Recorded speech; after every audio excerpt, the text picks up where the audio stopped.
सबका स्वागत है। जो चाहे अनुप्रिया पटेल के क्षेत्र में आ सकता है और हर राजनीतिक दल चुनाव लड़ता भी है, लड़ने का अधिकार भी होता है। मैं इसे गलत नहीं समझती, लेकिन 96 तो अपना दल भाजपा निषाद पार्टी का है। मैम, आजम खान का गढ़ कहा जाता है, किला कहा जाता है, तो इस बार अपना दल फतह करेगी? चलिए, आने वाला वक्त बताएगा किसका गढ़ है, किसका गढ़ बचा है और किसका गढ़ होने वाला है। मैं इतना ही कहूँगी कि उत्तर प्रदेश में 2 सीटें हैं जहाँ पर अपना दल के प्रत्याशी चुनाव मैदान में हैं। हमारा सहयोगी दल पूरी तरीके से हमारा साथ खड़ा हुआ है मजबूती से, और हम दोनों दलों के जो पार्टी कार्यकर्ता हैं संघर्ष से और अपनी मेहनत से दोनों सीटों को फतेह करके दिखाएंगे। 96 विधानसभा में 10 मई को मतदान होना है। केंद्रीय मंत्री अनुप्रिया पटेल इस समय मैदान में हैं। आप ये बताएं कि आप पूरी तरीके से मैदान में हैं, सब घर घर जा रही हैं, लग रहा है कि पूरी तरीके से आपने एकदम ले लिया है इस चुनाव को किस शिद्दत के साथ?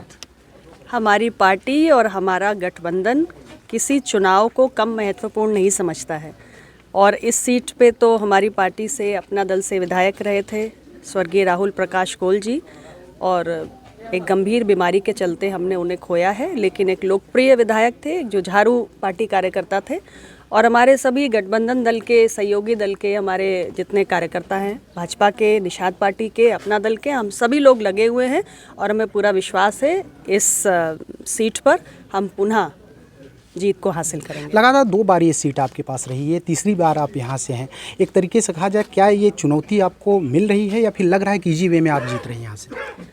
देखिए, जैसा कि मैंने पहले भी कहा कि किसी चुनाव को हम कम महत्वपूर्ण नहीं समझते, लेकिन अगर चुनौती की बात आप करेंगे तो मैं चुनौती तो नहीं महसूस करती, क्योंकि आज मुझे भी 9 वर्ष हो रहे हैं, मैं दूसरी बार यहाँ से सांसद हूँ, और हमारा गठबंधन जो लगभग 4 चुनाव का सामना कर चुका है, और मुझे लगता है उत्तर प्रदेश की राजनीति में अपना दल भारतीय जनता पार्टी का सबसे सफल गठबंधन रहा है चुनावी परिणामों को देखते हुए।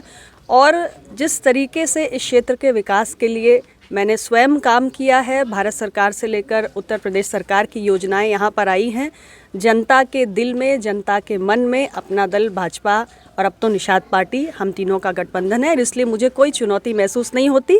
लेकिन जनता के बीच में जाना हमारा कर्तव्य है और हम कर्तव्य से पीछे नहीं हटते। चुनौती हमने इसलिए कहा कि चूंकि अखिलेश ने जो रणनीति बनाई है, जो सपा के लोग कह रहे हैं कि वो बाकायदे यहाँ पे डेरा डाले हुए हैं, उनके विधायक हैं, उनके सांसद हैं, उनके नेता हैं, तो एक तरीके से अनुप्रिया बनाम अखिलेश की लड़ाई यहाँ पे बता रहे हैं लोग। सबका स्वागत है। जो चाहे अनुप्रिया पटेल के क्षेत्र में आ सकता है, और हर राजनीतिक दल चुनाव लड़ता भी है, लड़ने का अधिकार भी होता है। मैं इसे गलत नहीं समझती, लेकिन 96 तो अपना दल भाजपा निषाद पार्टी का है, 96 तो रिंकी कोल का है। रिंकी कोल का। ये स्वार को लेके भी वहाँ भी आप का प्रत्याशी चुनावी मैदान में है, वहाँ को लेके क्या रणनीति है और क्या अभी तक है वहाँ?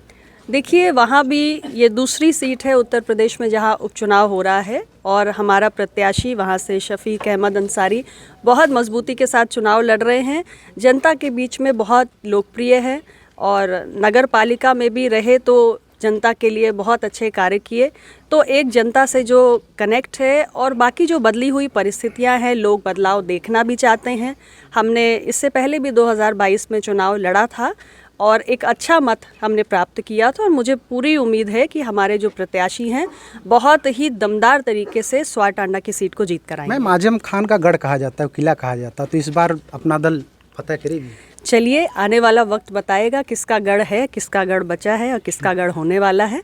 मैं इतना ही कहूँगी कि उत्तर प्रदेश में 2 सीटें हैं जहाँ पर अपना दल के प्रत्याशी चुनाव मैदान में हैं। हमारा सहयोगी दल पूरी तरीके से हमारा साथ खड़ा हुआ है मजबूती से, और हम दोनों दलों के जो पार्टी कार्यकर्ता हैं संघर्ष से और अपनी मेहनत से दोनों सीटों को फतेह करके दिखाएंगे।